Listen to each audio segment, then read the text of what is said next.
Hello नमस्कार साथियों, स्वागत करते हैं आप सभी का संडे स्टडी पॉइंट पे। तो आज का जो हमारा टॉपिक है अंटी यूजीसी नेट पेपर 1 से क्वेश्चन लेकर आए आपके लिए, जो दिसंबर 2019 में पूछे गए हैं। इसके हमारे 3 पार्ट पहले अपलोड हो चुके हैं, ये चौथा पार्ट है। ये पूरा प्रश्न पत्र आपका कंप्लीट कर दिया जाएगा। दोस्तों वीडियो को लाइक कर दीजिए, शेयर कर दीजिए अपने दोस्तों के साथ, और चैनल पर नए हैं तो चैनल को सब्सक्राइब कर लीजिए, साथ में बेल आइकन को प्रेस कर लीजिए, क्योंकि जब भी हमारी अगली वीडियोज अपलोड होंगी उसकी सूचना आपको समय पर मिलती रहे। कि हमारी डेली 2 वीडियोज अपलोड होती हैं, एक सुबह 8 बजे और एक रात्रि के 9 बजे, जो पेपर 1 और पेपर 2 हिंदी की दोनों ही होती हैं। तो चलिए दोस्तों, आज के हमारे पहले प्रश्न चलते हैं। तो आज का हमारा पहला प्रश्न आ गया है, छात्रों की शैक्षिक सफलता के लिए निम्नलिखित में से कौन सबसे कम महत्वपूर्ण है। तो कम महत्वपूर्ण कौन सा है? ज्ञानात्मक क्षमता, भावनात्मक क्षमता, वैधानिक क्षमता या सामाजिक क्षमता। छात्रों की शैक्षिक सफलता के लिए पूछा गया है, तो निम्नलिखित में से कौन सी सबसे कम महत्वपूर्ण है? ये कम महत्वपूर्ण कौन सी? ज्ञानात्मकता नहीं हो सकती, ये भावात्मक देखिए जरूरी होनी चाहिए, भावना भी, और सामाजिक भी होनी चाहिए। लेकिन देखिए वैधानिकता क्षमता जो है ये अधिक महत्वपूर्ण नहीं है। तो ऑप्शन नंबर सी जो हमारा सही आंसर हो जाएगा। चलिए अगला प्रश्न चलते हैं हम। निम्नलिखित में से कौन सा कथन सत्य है? देखिए गूगल के वेब ब्राउजर का नाम क्रोम है, एप्पल के वेब ब्राउजर का नाम सफारी है, मोजिला फायरफॉक्स का एक मुक्त स्रोत ओपन सोर्स वेब ब्राउजरिंग सॉफ्टवेयर है। तो नीचे दिए गए विकल्पों में से सही का उत्तर चयन कीजिए। केवल 1 और 2, केवल 1 3, केवल 2 और 3, 1 2 3। इसमें सही आंसर क्या हो जाएगा? कौन सा कथन हमारा सत्य पूछा गया है? इसमें सही आंसर हमारा क्या है? देखिए तीनों ही सत्य हमारे। ऑप्शन नंबर डी जो हमारा देखिए सही हो जाएगा, 1 2 3 है। गूगल के वेब ब्राउजर का नाम देखिए क्रोम है, जैसे कि आपके फोन में भी होगा क्रोम ब्राउजर, ठीक है। एप्पल के वेब ब्राउजर का नाम जो सफारी होता है, और मोजिला फायरफॉक्स एक मुक्त स्रोत है जो ओपन सोर्स है, जो ये वेब ब्राउजरिंग सॉफ्टवेयर है। तो तीनों ही कथन हमारे सत्य हो जाएंगे। निम्नलिखित देखिए अनुमान के निम्नलिखित उदाहरणों पर विचार कीजिए। पर्वत प्रज्वलित है क्योंकि उसमें धुआं है, जहां धुआं हो वहां आग होती है। निम्नलिखित में से क्या व्याप्ति स्थायी सह अस्तित्व को दर्शाता है? पर्वत और अग्नि के मध्य स्थायी सह अस्तित्व है, पर्वत और धुएं के मध्य स्थायी सह अस्तित्व, आग और धुएं के मध्य स्थायी सह अस्तित्व, विचारक और धुएं के मध्य स्थायी सह अस्तित्व। इसमें से सही आंसर क्या हो जाएगा? देखिए थोड़ा क्वेश्चन जो है अटपटा पूछा गया है, इसका सीधा सीधा से आंसर हो जाएगा हमारा आग और धुएं के मध्य स्थायी सह अस्तित्व होता है, ठीक है। ऑप्शन नंबर सी जो हमारा सही हो जाएगा। चलिए अगला प्रश्न जो हमारा भूमंडलीय तापमान बढ़ाने की क्षमता के अनुसार ग्रीन हाउस गैसों का निम्नलिखित में से कौन सा आरोही अनुक्रम है? भूमंडलीय जो तापमान होता है उसको बढ़ाने की क्षमता के अनुसार पूछा गया है। ठीक है, nitrous oxide, methane, carbon dioxide या क्लोरोफ्लोरोकार्बन।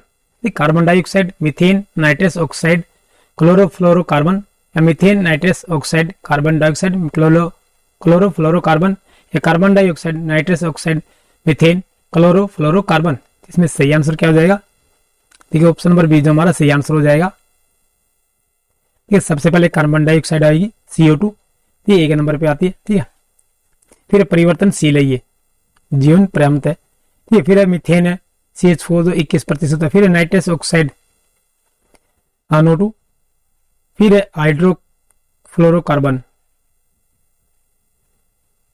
मीथेन होगा, नाइट्रस ऑक्साइड होगा, क्लोरोफ्लोरोकार्बन हो जाएगा।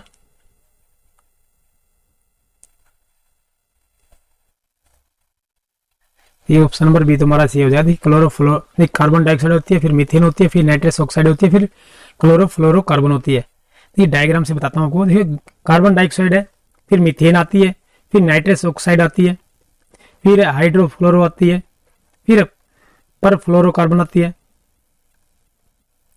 फिर है सल्फर डाइऑक्साइड, सल्फर हेक्साफ्लोराइड आती है, फिर है क्लोरोफ्लोरोकार्बन। ये बीच में से छोड़ रखे है ना, तो इस पर हो गया carbon dioxide, methane, nitrous oxide और क्लोरोफ्लोरोकार्बन। चलिए अगला प्रश्न चलते हैं हम।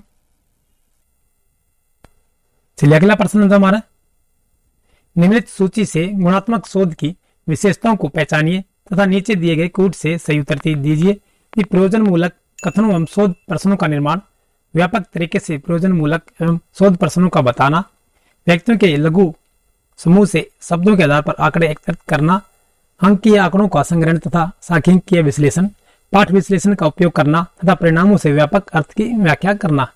ये 2 3 5 1 2 3 1 2 4 1 3 5। ये पूछा क्या गया है, निम्नलिखित सूची से गुणात्मक शोध की विशेषताओं का पहचानिए, नीचे दी गई कोड से सही उत्तर चुनिए।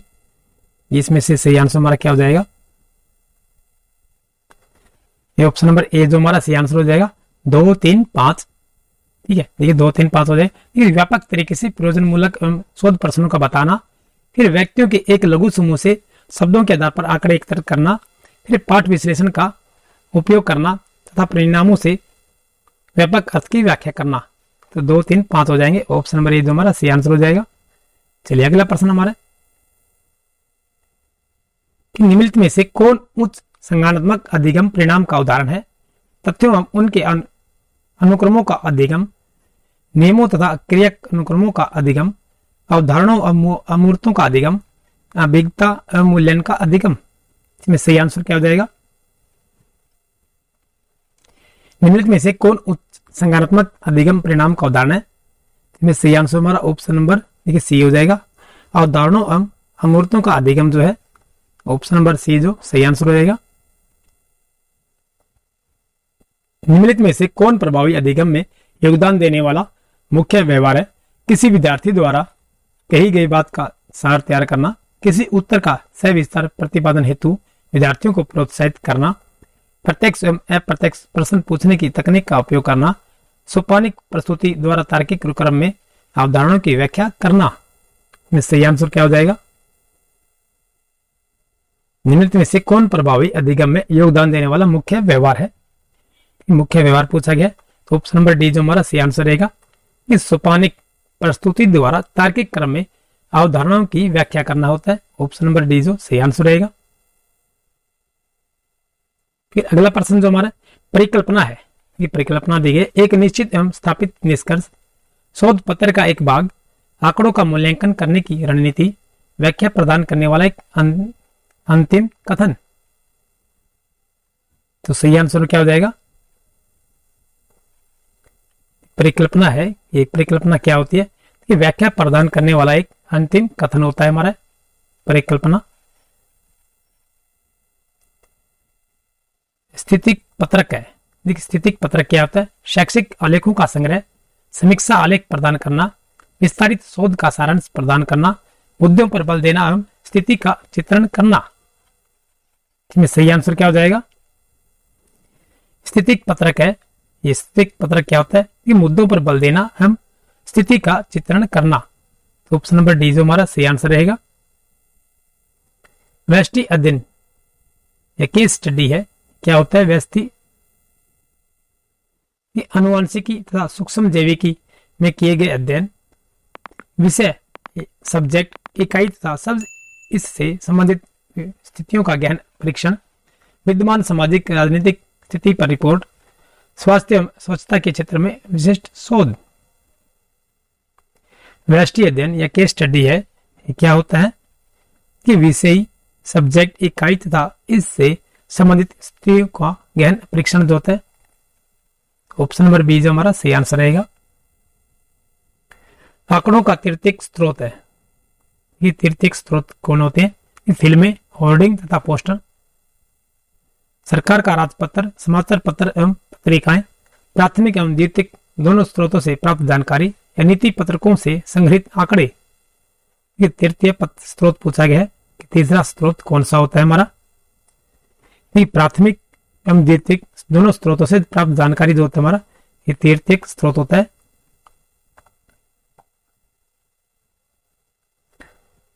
चलिए अगला प्रश्न चलते हैं। ऑनलाइन कक्षा के माध्यम से प्रत्यक्ष भागीदारी एवं अंतः क्रिया को प्रोत्साहित करने वाले अनुदेशन कहलाते हैं समकालिक अनुदेशन, असमकालीन अनुदेशन, पारस्परिक अनुदेशन या स्थानिक अनुदेशन। ऑनलाइन कक्षा के माध्यम से प्रत्यक्ष भागीदारी एवं अंतः क्रिया को प्रोत्साहित करने वाले अनुदेशन कहलाते हैं। ये क्या कहलाते हैं, ये समकालिक अनुदेशन कहलाते हैं। ऑप्शन नंबर ए जो हमारा सही आंसर रहेगा।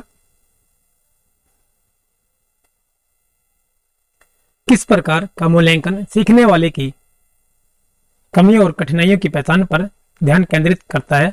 योगात्मक मूल्यांकन, फॉलोअप मूल्यांकन, निदानिक मूल्यांकन, मापदंड संदर्भित मूल्यांकन।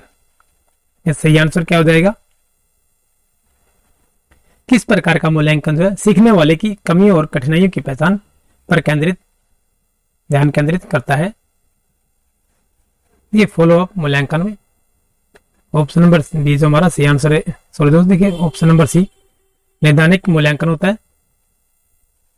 किस प्रकार का मूल्यांकन सीखने वाले की कमी और कठिनाइयों की पहचान पर ध्यान केंद्रित करता है?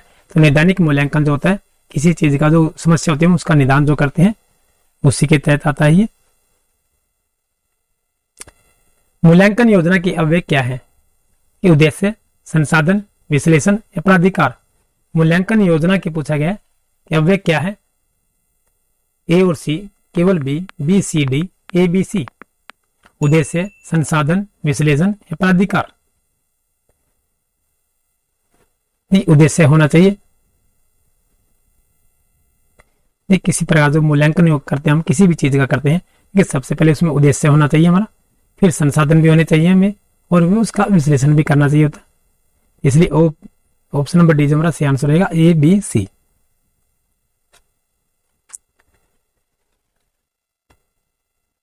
चलिए दोस्तों, आज की वीडियो हम ये समाप्त करते हैं। वीडियो पसंद आई वीडियो को लाइक कर दीजिए, चैनल पर नए हैं चैनल को सब्सक्राइब कर लीजिए। फिर मिलते हैं नेक्स्ट वीडियो में, तब तक के लिए जय हिंद।